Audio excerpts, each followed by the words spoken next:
813-727. Tampa, Florida, Clearwater, St. Pete, we're back. No loss of just lessons from your boy Mike Trigg, co-host. Saba Baptiste. Welcome. Thank you for being here with us this week. So this week, we're going to kind of walk it backwards a little bit. This is March, right? And so we kind of missed our episode. Oh, sorry. Kind of missed our episodes of talking about Black American history. So we're going to try to tie it in with community and family, or family and community. And what we say here today, we want you to also take it as education and curiosity. Go and do your own research. What I have here is from the Library of Congress, the United States Government Archives. So I'm trying to make sure I give you the right information the first time. And talk to your kids about this because it's important. So what we're going to start out with is Black History Month. We all know February just passed, and that is the Black History Month for America. They have other Black History Months, but it's not in February. Like, for instance, England is in October. So our Black History Month was actually founded and presented to us by Carter G. Woodson. He's the first PhD historian from Harvard University. And his idea was to celebrate Black history accomplishments and identify those people who have done great work for America, who built America, who invented information and invented things that we use today, like the traffic light, inventions. So we're going to just go through some of that today. And I also want to say when Carter G. Woodson developed Black History Month, it was Negro Week. And since then, in 1976, we had President Gerald Ford. He made it the month, Black History Month. And he said that it was to honor all the Black contributions in America. So again, I want to emphasize, look up Carter G. Woodson. You'll be surprised at the things that he did for us. And also, I'd like to remind you, in February, there is Abraham Lincoln birthday, and there is Frederick Douglass birthday. So if you want to know more about them, look it up and share with us what you think. So why in 1986, the official destination, Congress passed Public Law 99-244, which officially designated February 1986 as the National Black History Month. That's our U.S. government Congress. And the significance, the month is dedicated to recognizing the contributions of African Americans in all fields, introducing science, arts, politics, and religion, and to foster a deeper understanding of the Black American experience. So, what you think about that, Mike? I just think that to move it forward, we have to, as parents of children, my kids are grown now, so I think I've done a decent job in teaching them about who we are, where we come from, and all the contributions that were made by us. But even when I taught school, I taught Black history every day. And I think that's what we have to get back to. Until we get there, we're gonna always be in a rut.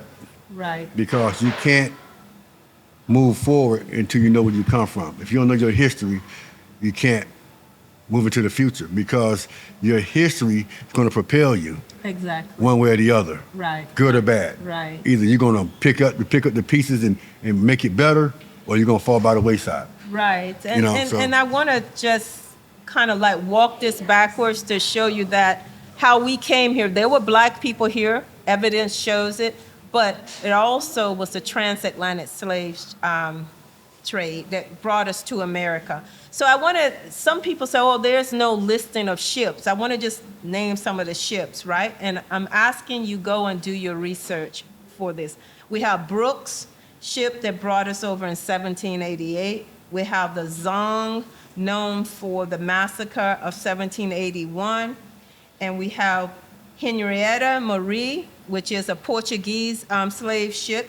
We have La Amistad. We know about the movie, what happened. The enslaved, they overtook, they revoked on the ship right. and took it back. And we have Takora, and we have Carlita. Carlita is the last recorded slave ship that brought slaves from Africa, okay? So we do have, there's many more documented in the Library of Congress. So when people say, where are the slave ships? They have been documented. That's one. And also, I'd like to emphasize all the people that came through the Transatlantic Slave Trade and the black people, indigenous people that was here, they are not immigrants. So also, they estimate 12 to 12.5 million came through the transatlantic slave trade, and only 10 to 11 million survived here. And so we want to make sure that we understand the horrendous trip that was made. And go back to the slave ships. Remember those pictures that showed how people was lined and bound to the bottom? On the boat. On the boat. These are the ships that they were talking about. So we came through, and we're lucky to be alive. Yeah, once again, I just think that if you're watching this podcast, I really think that this is some valuable information that if you have young kids or just middle school kids or elementary kids, you can do some research on your own, but we need to start putting this information into them so when they go to school, they have more of a sense of worth. You know what I'm saying? They'll understand that, no, we are good from good stock. You know what I'm saying? Because so much in today's social media and today's media portrays as, immigrants to our native land, which is if you're a black American, you're a black American, So that's what I want. If you're watching this and you're an adult and you have nephews, nieces, or your own kids, just spend some time with them, because if you don't do that, this is really in vain. Right. And the idea that we are immigrants is an insult, because how can you be an immigrant and build America? When everybody else came to America, America was already built. We built the foundation. It's not the same as coming into the house and hanging a picture on the wall. We built the foundation and the structure of America. So we need our kids to understand that at one point, all kids, because how we can be a stronger and unified community, we all know the same correct information. And so we have to research this stuff and find out for ourselves, and not let people just tell us things that make us feel good or even make us feel bad. So I'm going to also move into another aspect of the program. I'm going to lay out the why family dynamics were critical in that time of us building back in the 1800s to forward.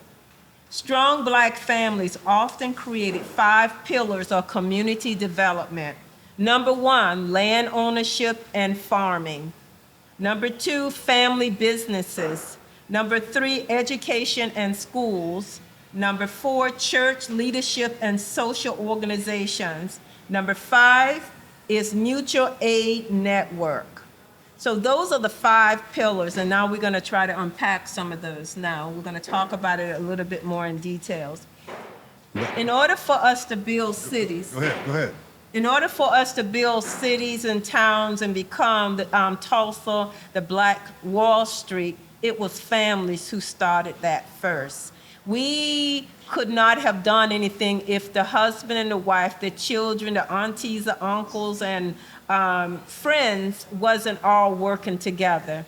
And that's something that we have lost. So that number 1, we wasn't able to purchase land unless all of us put our money into the pot. We did this against all odds. We did this without government intervention, because we were still being lynched and hung. and treated like inhuman human beings, but we came together as a family. Right. So it's funny because we were talking about, I think me and you talked about this briefly last night, but I was talking about Black Wall Street with a classmate of mine maybe a week ago. And I went on my live and talked about the hurdle that's before us right now today and how that hurdle was there in 1921 when they started Black Wall Street. And you say some very key things. You're like, if everybody wasn't on board, it could never happen. It couldn't happen. Okay, but the thing about today's society, Saba, in the cities all over America, everybody is individualized. They got their degrees, they have their good job, working in corporate America, so they don't care about the masses of our culture. So you got to realize back then, 1921, we didn't have a vote. A black person was a half a man. Okay? Yes. Okay? So we only had each other. And until we realized that, we're going to always be in this rut. Right. And so to reenact Black Wall Street or bring it back, Got to bring back the family. Got to bring back the family and the community. The family and the community has to be on one accord. That's right. And we have resources to buy land, you know what I'm saying? But can we come together like that? That's the only thing stopping us. That's it. That's it. That's So the only thing stopping us. even in today's society, they're neutralizing our vote. I don't give a damn about the vote. Right. I vote because people died. Because they didn't even vote here. They couldn't even vote here. But we had so much. Right. You know what I'm saying? So I don't care about the vote. I know people got sold the vote. Right. So people have died for the vote. That's what it means. That's why I vote. Right. You know what I'm saying? It's a privilege that people Right. gave their life up. Right. But they didn't need it in 1921. Right. We don't need it now. We have way more resources today than they had in 1921. Exactly. So it's only thing stopping us is not the white man. It's not the yellow man. It's us. It's us. You know what I'm saying? So Right. but the thing about it is, Saba, your life not bad. My life not bad. Right. But we know we know some people whose lives are bad. Right, exactly. And this would solve it if we could just come together. But that's not why I want to do it. Right. I want to do it for protection Right. of our culture and our race. Right. You know what I'm saying? I want it to build. I like, you know, they got the 5,000 acres in Georgia, and they call it Freedom Town. I don't know if we can find 5,000 here, but whatever we can find, we need to purchase and build our own houses and our own restaurants and learn to patronize us. Don't let people play in your face and think it's cool and still go in there and shake their hand. How you doing, brother? No, man. In 1921, there was nobody in those communities trying to partake or sit at the table with a white person. Not because they probably didn't want to. No, I understand. We're separate but equal in our mind. We're gonna be better, and we was, and that's why they burnt our shit down. Excuse me. I mean, but that's just imagine that. Right. We're self-sufficient. We got our own everything: schools, churches, grocery stores, movie theaters, malls, everything you need. We got it on our own with no help, no government assistance, and because they couldn't stand to see us that way. And still, we're the most oppressed people right now today. You can come to this country and they give you all kind of aid to start a business. Yes. But not blacks. Why is that? Not Black Americans. Yeah, not Black Americans. I'm here. I couldn't even get a loan, and I've been in business for 15 years.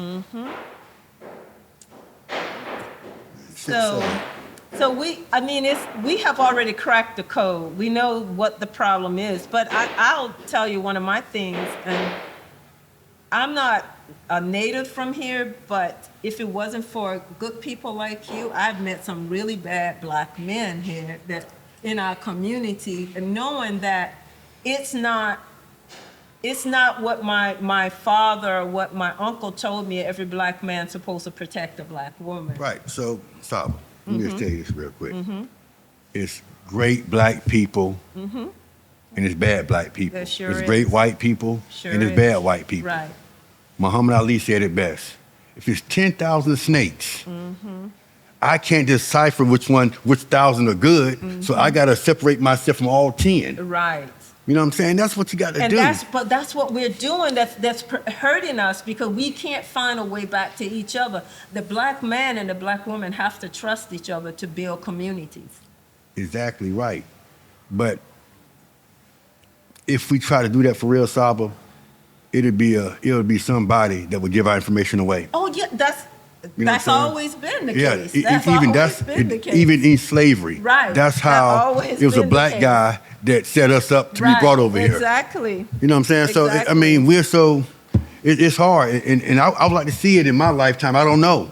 Yeah. But I'm putting it in my kids. I'm putting it in my sons because they're going to be the leaders. And I think we can do it. I think it can be done. I know for a fact that even if I got to buy 5 acres of land and just build a fort for my family, I want to see that. You got to done. start. Yeah, Yeah, that's you know a what I'm saying? start. So, how you doing? All right. Same here, young lady.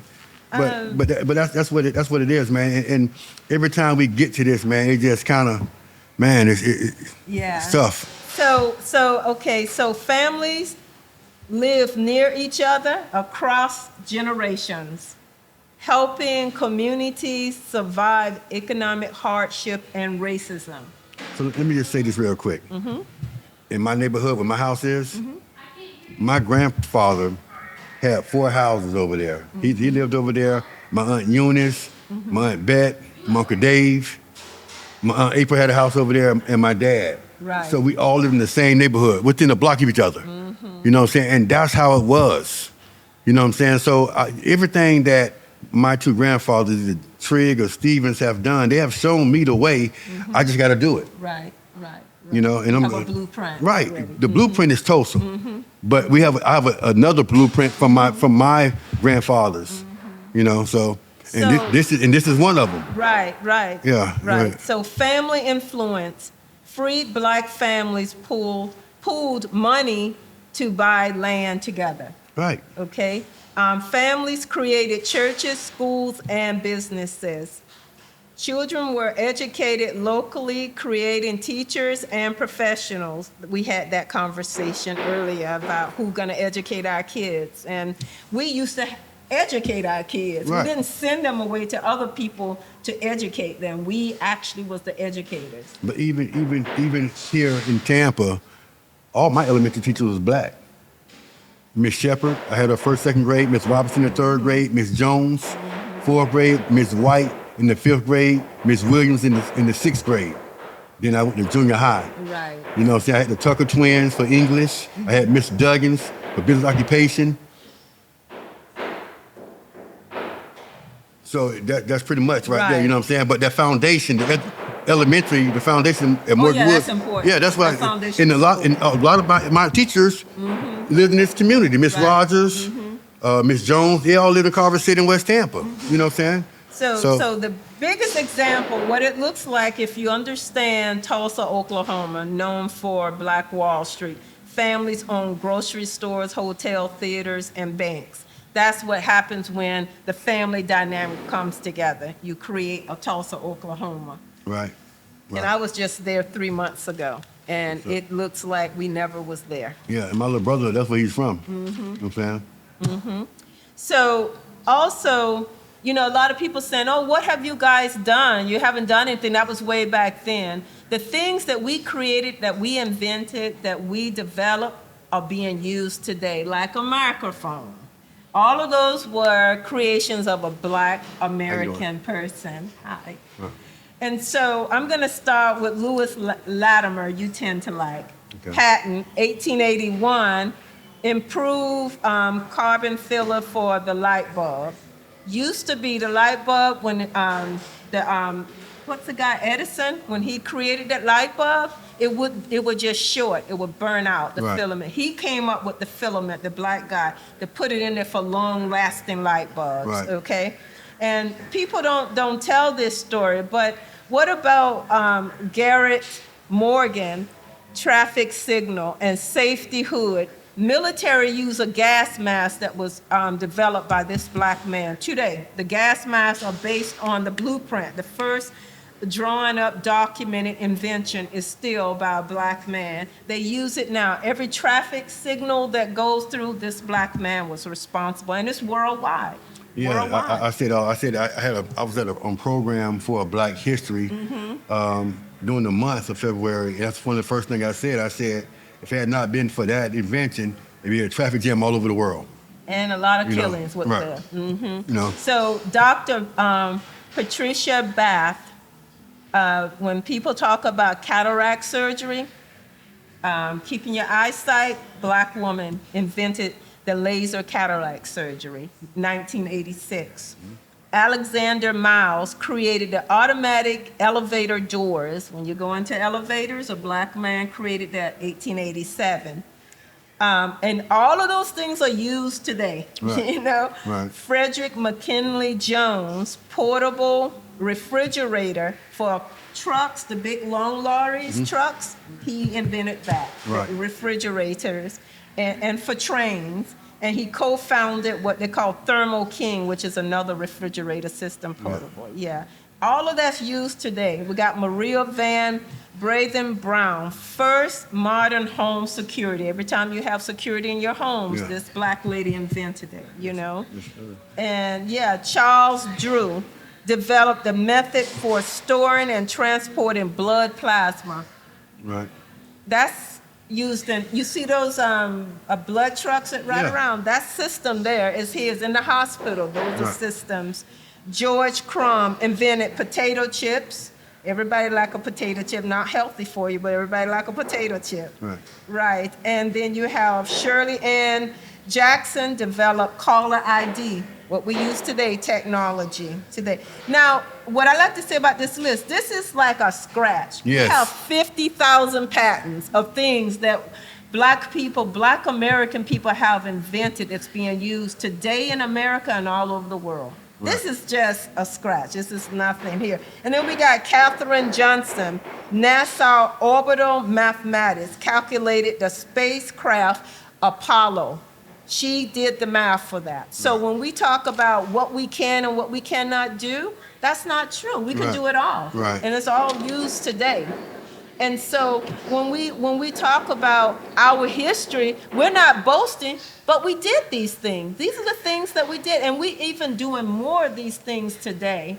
And we need to probably do a part 2, because what I showed today is what they invented way back when, and It it's was being current. used today. Right. So the thing that bothers me the most about this current administration is that they want to take our contributions away. Yeah. Like they never happened. Yeah. You know what I'm saying? So I mean, it's like, well, we have alarm systems today. It was invented by a Black woman. Okay? So how could you take it away? Well, who invented it then? You understand? They don't want to give a credit to us. Case in point, where's Egypt? Yeah. Really?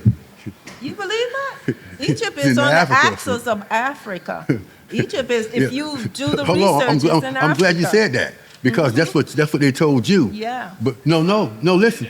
Yeah. It's in that they tried to remove it from Africa called advanced civilization. Yes. No, Egypt's in Africa. Yeah. You know what I'm Yeah. saying? But that's crazy that you said Middle East. And Middle East is not really technical or term. It's not. It's really not a Right, term. right. It's something made up. Really. Right. Right. Right. Yeah. Right. So they again trying to Trying- discredit us from coming out of Egypt and Because- bringing that technology here. Because of the advanced civilization Right. of Egypt. Right. You know what I'm saying? So I mean, it's crazy. So it didn't just start with this administration. You It's good? been a long history since we came out of Africa. People have been discrediting us. See, what happened to the Black Americans, we had our own ethnogenesis. We actually came out of Africa and had to start a new culture because they cut us off from Africa. So all the inventions was basically because we were put in positions of survival. That's it. That's it. We were put in. We are a survival-resistant cultural people that have built everything from the ground up because there was nothing else for us to do. We had to do this in order to, and we had to love our brother and sisters too. We had to make sure that one got food. That's when we were really invested in our community growth, our family growth. And we're talking about getting back to that. And there is steps around America to do that, but it looks different depending on where you are. Right. I mean, that's my number one goal, to be honest with you, is to get back to that. And I don't, I know it's going to be, I talk the hurdle, you know what I'm saying? And the hurdle is not put there by anybody other than ourselves. You know what I'm saying? And how we gonna get over it. That's it. So I was talking about my pastor, Pastor Green. I haven't been to church in a while, but we got a new fellowship hall, and it's $1 million plus, but it's paid off already. Right. Great leadership. Then I also said something about Revealing Truth Ministries, how they've been taking money to build of a truth dome, a truth dome, another fellowship hall for them for like 30 years. Wow. And it's nothing ever come of it, So it's all about the leadership. So we get Pastor Green on board, a proven leader, to do something that big in the community, like pay that off. We need to. I need to sit him down over here, bring him on the podcast. How did you do it? Right. What can we do? What steps to follow? To move forward with what we want to do with our agenda. Right. So it's going to take a lot of planning and a lot of meaning and secrecy, because if you find, because if they find out what we're trying to do, right. Now they put hurdles. You know what I'm saying? And really, I don't understand why, because you want to be separated anyway. You want to be separated. That's what they say. They want to be separated. Right. That's and that's fine, because really, I don't care to be separated. I just want to be. If we got to be separate, let's be equal. Yes. You know what I'm saying? Let us. You got to help me, but don't hinder me. Right, because we can do it. Yeah, we can do it without the help. Just stay out of our way. So the thing is, right, and to your point, I want to go back to the churches, because when we had the right pastors, and we do have some, I think the good ones, the right ones, get muted, and the bad ones get in front. And that's with almost everything, because we do have some really great pastors, some real strong leadership. So I want you to give me 3 great pastors on the national scene. I didn't say I knew any. No, I'm not saying, but that you see on television. I don't know. Right, T.D. Jakes. You know what I'm saying? You saying good? No, I'm just. Oh, okay. No, okay, yeah, exactly. Okay, but my point is exactly. Okay. What I'm saying, but he's there. He's there good. That's what I just said. They, right. They put those people in front. Right. Okay. Right. Because those are the I guess the key holders, the gatekeepers. The gatekeepers. For what they want. Right. For what they'll push. Right. You know what I'm saying? We'll allow you to have this guy because ultimately he's going to do our agenda. He's going to push our agenda. That's exactly right. That's why I say I don't know any, but I know they're out there. I don't know any, and I wish there was a way we can get those people in front of us, and they can, they can bring, because we're spiritual people. You can bring us together and do something good. But I still think that even. I don't know this to be for certain, but Pastor Green, highly educated, retired military Air Force, and if I feel like Mike, that's a big task. People, but it's the important task. Right. But Pastor Green got a great life and got a great family. All his kids are grown. They're doing well in the world. Right. You know what I'm saying? So it takes somebody to have the passion and the concern to want to see this happen. Because a lot of people, Saba, don't care like me and you. Yeah, that's true. You know what I'm saying? So now you got to put out a fillers to see who really cares about this. You know what I'm saying? About rebuilding Black Wall Street. I mean, like, it's great in conversation. But do you really want to do it? Yeah, the steps to get there. Do you want to make the sacrifice? Right. Do you want to get to that point? Right. And do they see, Black people are unique. I mean, I think we are the most smartest, the most courageous, but we don't know how to unify in a way that move our agenda forward. We just don't. So let me ask you a question. Why is that, Saba? I mean, it's one answer.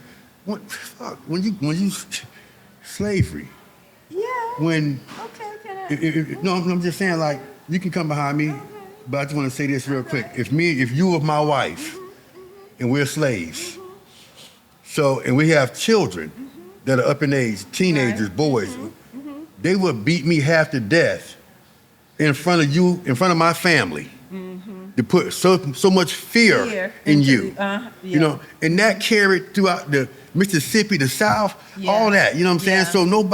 So you're going to have somebody say, oh, Master, he's trying to run. Or you're going to have that person out of fear. Yeah. In 1921, there was no fear. Kill me. We're gonna push this agenda. I'm that kind of person. Yeah. I don't have a fear of dying. Right. I don't. You know what I'm saying? And my kids know we're gonna be okay. If If I don't wake up in the morning, they're gonna be all right. You know what I'm saying? It's in my DNA. It's just my grandfather. It's my Y chromosome. That's where I come from. You know, and I put that in my sons. Well, let me tell you, that's unique because I've been on the other end. I've seen some cowards. I've seen some real cowards. I'm gonna tell you something how I know it's in my sons because we have conversations. I got chill bumps thinking about my boys because we talk when we passionate about something. It comes off as disrespectful. I had to understand. No, these are my sons, and they got my Y chromosome. And they're not being disrespectful, they're just passionate, so their tone gonna elevate. Change the whole dynamic. Yeah, but you gotta be a man to realize that. That's if not, right. you're gonna say, oh, you're being disrespectful. No, they're not being disrespectful. That's that Y chromosome. That's the right. Stevens, the Triggs that was poured into me, into them. You know what I'm saying? So that's what it is, man. So we have a lot of work in our community. I mean, I don't know if that unity thing can ever, I mean, I hope it happens, but what you think about that? I don't see it because we all retreat to our own selfish self, what we need. You know, most people don't care about their neighbor, and some don't even care about their family members. Man, you seen a little kid, he was outside waiting in the rain. I'm like, what the fuck? You know what I'm saying? With it over his head. I said, man, come here, man, get something to eat, man. I mean, that's just the norm. Yeah. I'm gonna just tell you right here, man. I'm so big on community. I can remember a time when I first started the pit and money started to come in, every kid that went to college that I knew that was an athlete had my cash out because I didn't want them to make a bad decision and have a degree that was useless. Right. So I always say, cash out me, I get it, I see the money, I call you in the morning, we'll talk about it. Right. Every kid that's in college or a high school student athlete, they can come here and get a meal free every week. Every week. Right now today, University of Tampa guys, they come in here, they're not from the area. They come in and they get a meal. And I just remember when I was in college, man, I just wanted my mom pork chops, macaroni and cheese, and cabbage in Georgia. I just wanted a home cooked meal. And I give those kids that opportunity, and hopefully when they get out, they'll pay that forward. Amen. That's how it has to be. Amen. It has to be done that way, man. You know what I'm saying? Like, and I don't do it for a pat on the back. I do it to plant a seed. That's right. A positive seed. They're gonna say, man, Mr. Trigg, this dude, he took care of us when we was an undergrad. So when they get out, hopefully they'll start become business owners in the community where they dwell. That's right. You know, that's what it's about. That was Black Wall Street at its best. Right. This is my best version. My grandfather started Big John's, I started Conan's. Right. That's it. That's ownership is the way out. I thought it was education when we were coming up. Right. Because they say that's something that you can never take from you. And education is the key, especially in our era. It is the key You know what to I'm saying? bring it back in our community. But ownership. Right. Ownership is Ownership, it. man. Ownership still is the best way, but with education, we can have it all, can't we? We can have it all. Right. So we just wanted to, this is our contribution to Black history. This is our contribution, and we just want everybody to be on board. We want you to be curious. We want you to get educated, and we want to move forward. We want to move our agenda forward. That means that we need unity, and I'm going to go with the 5 pillars again for a successful Black community. Land ownership and farming. Number 2 is family businesses. Number 3 is education and schools. And number 4 is church, leadership, and social organizations. And number 5, mutual aid networks. Okay, go back over there. When you go back, just stop it one time. I'm going to explain something about that. Go ahead. The 5 pillars? Yeah. Okay. Number 1, land ownership and farming. Okay, stop right there. My grandfather, Big John, before he passed, he went to Eufaula, Alabama, and he bought acres of land for all of his grandchildren.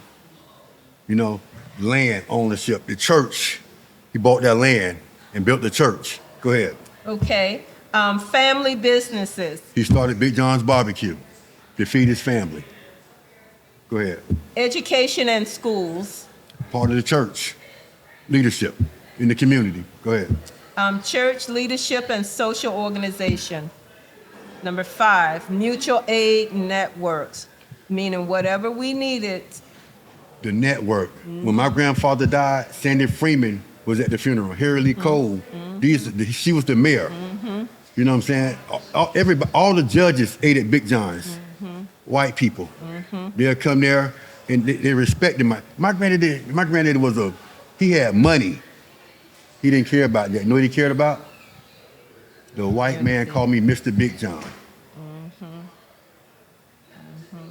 Respect. Respect. Over money all day. All day. I remember my granddad in the room and I was in there. I go in there, he had the cover over his head. That's how he was, you know what I'm saying? And I said, "What's going on, man?" He said, "What you say, boy?" I said, "What's going on?" You know what I'm saying? So I said, "What you doing, man?" He said, "I said, what you doing?" "Making money, laying on my back." The business owner. Call and see what we do for lunch today.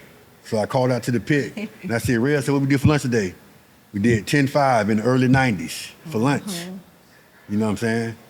Then he said, "Yeah, the white man called me Mr. Big John. What they gonna call you?" I never forget that. You know, he planted that seed. I didn't know I was gonna own a barbecue business. I didn't. But he planted a seed, and man, it's just crazy how it just grew. You know, my sons, Michael is so much like my dad, and my dad tell me that I'm so much like his dad. From my diet, the food I like to eat, the gospel, the old gospel, that's all my granddad, he said that's his daddy. And Christ of Passion. You know, so that's you already know, don't get me started on that because you still ain't saw it yet, you know what I'm saying? Yeah, but I mean, that's what it is, man. So I'm blessed, we're blessed. Yes. But there's so much more to do. There's so much more to do. You know what I'm saying? And as you travel through the ranks of becoming and building your family, you're gonna see there's gonna be hurdles there for you. Yes, yes. So let me tell you that about the hurdle. God will allow you to go around the hurdle, but you get your true blessings by going over the top. You understand that? So if you look at it, figure out how to get over the top. That's what they did in Tulsa in 1921. So that's what we got to do right now in 2025, 26. We got to figure out how to get over that hurdle to move forward with this agenda. And one of the things that I when I went to Tulsa about 2 months ago, what I found out that the same neighborhood that they burned and pillaged, the white supremacy moved in all of those buildings. Wow. Moved in all of those buildings. They have not rebuilt those buildings at all. They moved in it, and all the riches and everything that was accumulated, they used it and kept it. Right. I mean, it's just like, and so it's not that we have things they don't want. They want everything we have. Yeah, exactly. Once we create something, they want it. That's it. You know, but if you watch any movie, Avatar, you seen Avatar? Yeah, it's one of my favorites. It's the same thing. Yeah. Big USA wanted it. We're gonna take it. They telling you. They said the blue people was the black people. Every movie, it's so many movies I can't even think. I'm having a brain fart right now. But that's America. You know what I'm saying? What was it? What was that movie called? Trojan? What was that with Brad Pitt? When it was called Trojan. When he walked into the room and the warrior asked him, "What do you want?" He said, "I want it all." He was a conqueror. He was a warrior. Brad Pitt. Troy. He was a conqueror. He was a conqueror. Troy. And he know that was I like Troy, Gladiator, Gladiator, 300, all of them the same. 300, He walked in there. He asked them, "What do we want?" He said, "I want more, all of it." Right.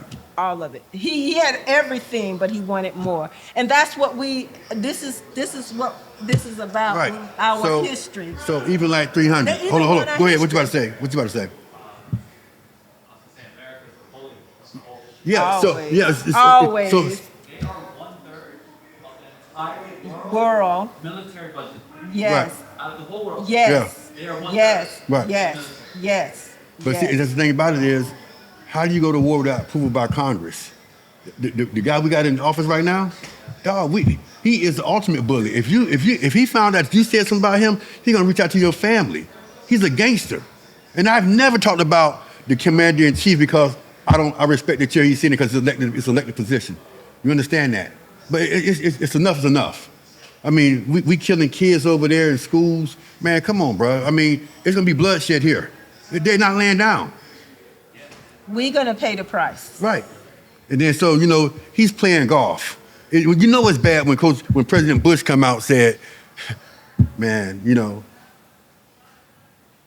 we losing soldiers, and he's coming out, he's going playing golf like nothing going on. He said, yes, we have some people that made some great American heroes.